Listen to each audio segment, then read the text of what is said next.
What's up, guys? In this video I want to talk a bit about Zoroark with the Night Slash build, which received a nerf of 2 seconds and a bug fix. There was apparently a bug where Night Slash did double the damage, also 2-second nerf as well again, but it's still an insanely strong build that can be played in lane and jungle. So in this game I want to talk about lane a bit, because I normally always post jungle videos about this Pokemon, right? This time we go about lane. For the build I'm currently running Muscle Band, Attack Weight and Floatstone. I also go Razor Claw, so Floatstone also totally fine item. But I just like the Floatstone, it helps me up to catch 2 characters and rotate around the map as much as I can. Early game, obviously want to stack my attack rate a bit. Zoroark has a pretty good early game. Surprisingly, with Slash and Fairy Stripes, you have a lot of damage, escapes, so we can even win against most characters early game. And if you combine it with the Razor Claw, you can actually kill stuff, but I still don't think the Razor Claw is necessarily needed. Something you can do though. So right here I'm going for the rights now, auto-attacking a lot. If I had Razor Claw here, would have maybe died faster. So I get 1 KO right here. I do die to the Eldegoss, but overall it's still fine because I get closer to level 5, which is when I start playing the game, and I can start taking over the game as much as I can. This was a very difficult one too, so we can see how we can play if we just fall a bit behind. I'm going to take this Wild Tornado, almost level 5. Sadly can't quite get it, just need a bit more. But yeah, our jungler's here too, so it's going to be a bit safe. I'm going to try to just get level 5 right here, get our Night Slash, and maybe look for something. But Eldegoss, pretty good early game. You can see pokes me to almost half HP. Very, very fast. This Pokemon is still very squishy. You're going to be very careful when playing it. And just be aware. So Fate Attack or Night Slash. I still think Night Slash is a bit better, but I think both are totally fine now. Night Slash is just still feels very ridiculous, even in early games. Right here I'm diving in already. Sadly, there my auto attack misses. So I can't continue it, but at least I score some points, and I'm just going to run away and not take too much damage. Looking for this bunny now. I can do it with some Night Slashes. There we go. Just secured. Don't want to dive it because I don't know where the enemy jungler is. He could be top anytime soon again. He should be done with his clear soon. So I'm just going to be a bit careful. Mid Altaria spawn now. We could go there if we want to. But I'm first taking this. I kind of want level 7. And my jungler's not really in time for mid as well. But I probably should be there. I'm heading towards it now, waiting for my Floatstone to proc. And I was looking where the enemy laners is. And now I'm just going to jump on my opponents if I can right here. I'm looking for something already. The Gardevoir is kind of walking into me, so there's our Night Slashes. Use our Slash in the air to go to the Gardevoir, and now we're almost level 6. Looking if their jungle camps up, and they actually are, but there's a Gengar right here. Gonna jump on him, back into my Night Slashes, do it very, very fast by combo, and we get another nice KO on the Eldegoss too. And we get a nice buff as well. Now I'm just gonna Shadow Claw away. Still liking Shadow Claw much more than Cut, just for the stuns. I think Cut, it's not bad, but the healing really doesn't matter much. I think the stun of Shadow Claw is much, much more important to keep you alive. Cut does heal you, but I think the stun duration actually makes you live longer than the heal does. So now we're kind of looking for level 9, just clearing stuff. It's just so important that you just learn Night Slash in practice mode, understand how the combo works, understand how you have to hit it. I'm pretty much kind of spam A as well. I'm here looking for something for Shadow Claw first to maybe go in.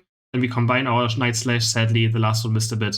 I get very greedy. I wanted to score, and I almost had it. You can. Oh my god! Actually, this is so annoying. I literally almost had it. It was so close of me getting the score. And if you pause the video, I think you can see it was like 0.1 seconds away. Got a bit greedy, and now the game's actually quite bad looking. They're farming a lot on bot side. My entire team is rotating top, which is not very good as well. You should always maybe leave someone bot lane.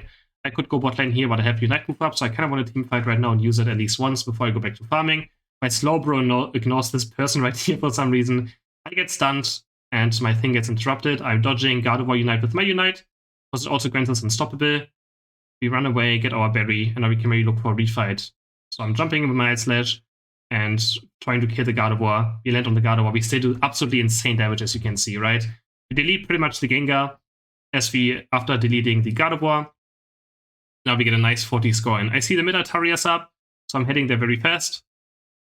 Just going to clear them. I mean, still just amazing damage, right? This Pokemon still does amazing damage. It's very fun to play, obviously a bit challenging as well, but yeah.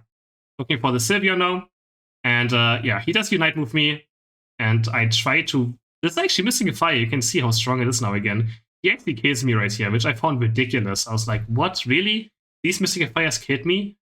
I was actually kind of perplexed. I was like, there's no way. I have 2 levels up on him. He literally just pressed missing a fire on me, and it actually got me killed, so... Pretty bad death. And he gets a lot of comeback experience from it. So I'm not really happy about it. I'm just going to farm a bit more anything that's up. Again, we can also use our Shadow Claw during our Night Slash to for even more stuns or even faster combos. Something you should also be learning. If you would be jungling right now, we obviously, so the good between jungling and, oh god, we lose our bottom goal here. This was also insane. We actually lose our bottom goal here. I jump back in, I use my Unite, and I somehow got one shot. I just got one shot on my Unite. Thanks to the Psychic of Gardevoir, reducing my special defense, combined with the Gengar damage, I just got deleted. And the game is looking quite terrible now. So what we do is we try to farm back up. Get the Gardevoir right here, who's very overextended. This right here as well, this tilted me so hard. The fact that Scizor let a Gengar on 1 HP score 40 points, I just couldn't believe my eyes. I was a bit mad at this point, but obviously I still tried to do my hardest to still, get us to victory. So we just keep on farming. I want to be level 13, 14, so I can hopefully carry the last team fight. Top rate is up, so we can maybe head towards there. Our team is fighting. Not really guaranteed team fight win, but whatever. I'm just going to throw myself and my opponents now and hope I get some more experience. Like here, we use our Night Slash jump very deep, and then we get double landed on by the Eldegoss Unite and the Sylveon Unite, both jumping into the air and planting onto me. So yeah, team fighting is still very difficult. Even with your Unite move, because Unite move really doesn't do much. I think Zoroark's Unite move is not really something that is all too great, right?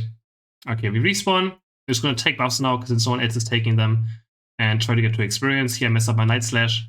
Should jump back into it, of course. If we jump too far away from a target, if we're not auto-attack, and then we lose our Night Slash dashes pretty much. So we take red buff, and now we try to defend maybe top lane. I could Unite move one more time, so I might look for it. When you have Sylveon, I feel my entire team is spot lane, so I have to be a bit careful. And I kind of just mess up my abilities a bit. And now we just go in with my Unite. Now we jump in. We use the Regieleki to jump in. We go for the Eldegoss. I Shadow Claw him again. I Unite move just to get maybe the Sylveon dead as well. Shadow Claw after him. And we get a double KO. And somehow this still goes in, because our team still didn't recoil from bot side. This game was quite upsetting. So now we Night Slash back to the Gardevoir. Kill him very fast. Have a triple KO from 7. Suddenly level 14. Suddenly level 14. I get a Quadra KO. And I get another KO. And now I realize I can get 15. Right? I'm 14 and like, I don't know, 30%, which makes me realize, oh, let's just take level 15. Why not, right? So by now we just farmed 15. Also need my Unite move back up. And yeah. We stay pretty far behind on points. We lost every single goal in this game. Every single goal is gone. So remember this. Every single goal is gone. So very difficult. And again, I'm not the best late game character. So if we are this far behind going into late game, it can be quite difficult to win the match still. Taking this away for 15. This guy's level 13, has Unite move up. So he doesn't really need this last hit. So I'm just going to take it for 15. And now we're just going to look around. 10% on my Unite move. And again, it's going to be very difficult. I need to wait for my team to engage. Hopefully they bait out some Unite moves right here. I actually get Drainclawed right here. I have to use my full here to get away from the stun and recoil. So I baited out Garchomp Unite. It wasn't even planned to do that. My team luckily Slowbro Unite moves him, but we trade 1 for 1. And my Scizor is currently farming minions for his Unite move. So I just have to do something right here, I feel like. So I Shadow Claw in, Night Slash, and I will just do it very fast as much as I can. Use my Shadow Claw in the air, Shadow Claw on the Sylveon, just Unite moving, just in case he has anything up, he dies. Shadow Claw onto the Gardevoir, and I have to recall again. Still gotta get Rayquaza right here, and I'm quite low, because we need Rayquaza to win, right? We can't do anything without it. So, Shadow Clawing back. Looking for the Gengar now if we can. Gonna keep Shadow Clawing just to get further here. Another double nice Night Slash combo into the X, and we also kill the Garchomp, so just making just back in time. I had to recall. Now, the Eldegoss could maybe steal it, and honestly, this could have been quite close. So I tried to combine all my stuff with it, and I ended up getting it, but honestly, this could have been backfired quite fast. Gardevoir's here again. Night Slash, Night Slash, Night Slash. Is dead. Run over to the goal. We score, and we somehow won this absolutely cursed game. This was such a cursed game. Even if Rayquaza Shield, as here as an example, you can pick up some more Eos energy as well again. Maybe make it back over to the right side. So we still ended up winning just by taking fights that were good, right? We took fights with good timing. Even though this game looked pretty bad and pretty horrible, we found our team fight that we needed to actually come back and win this game. And you can see, just if you throw yourself at your opponents as well, sometimes it's going to work out. You're going to get comeback experience. You're going to be quite happy. Hitting this Gardevoir that I cannot bully this entire game one more time, and I die in his Unite. And that was the game. And yeah, I think we had 17 KOs. So pretty insane, 127k damage. Hope you guys enjoyed this video. And don't forget to like and subscribe.